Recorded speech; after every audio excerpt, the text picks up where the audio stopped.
Madame Cécile Duflot, j'ai l'honneur de vous mettre au coin pour votre présence au ministère du Logement entre 2012 et 2014. Vous avez tout raté.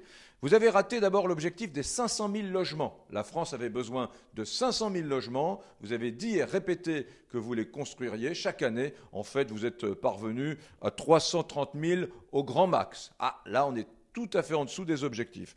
Ensuite, vous avez fait fuir les investisseurs, ceux qui voulaient financer du logement. 18% d'investisseurs en moins chaque année sous votre présence, sous votre magistère, Madame Duflot. Ça aussi, c'est un record, un triste record. Enfin, il faut le dire, on n'a jamais si peu construit que sous vous, Madame Duflot. Il y a eu une crise terrible quand même en France en 2008 et en 2009. Eh bien, même en 2008 et même en 2009, on construisait plus de logements en France que sous Madame Duflot.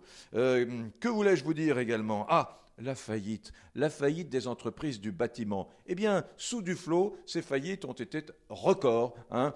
Plus 22% de faillites, je crois, sur l'année dernière. Environ 25 000 entreprises du bâtiment qui ont fait faillite. C'est un triste record, Madame Duflot, et la France vous le doit. Ah, et puis il y a également la GUL, ça c'est formidable, la garantie universelle des loyers, qui va entrer en vigueur à partir du 1er janvier 2016, car vous êtes parti, mais votre loi demeure. Et cette GUL, qu'est-ce qu'elle permet? Eh bien, elle permet à des locataires impécunieux, des locataires qui n'ont pas d'argent, de demander à l'État tout simplement de payer leur loyer à leur place. Ça s'appelle la déresponsabilisation des locataires, madame. Ah, et puis il y a aussi l'encadrement des loyers qui va rentrer en vigueur lui aussi le 1er janvier 2016. Pour cela aussi, je vous mets au coin. C'est tout à fait idiot, stupide. Les économistes de droite comme de gauche s'accordent à dire que c'est une mesure qui manque totalement d'efficience. Même les soviétiques, je me suis renseigné, sous Léonid Brejnev, n'avaient jamais pensé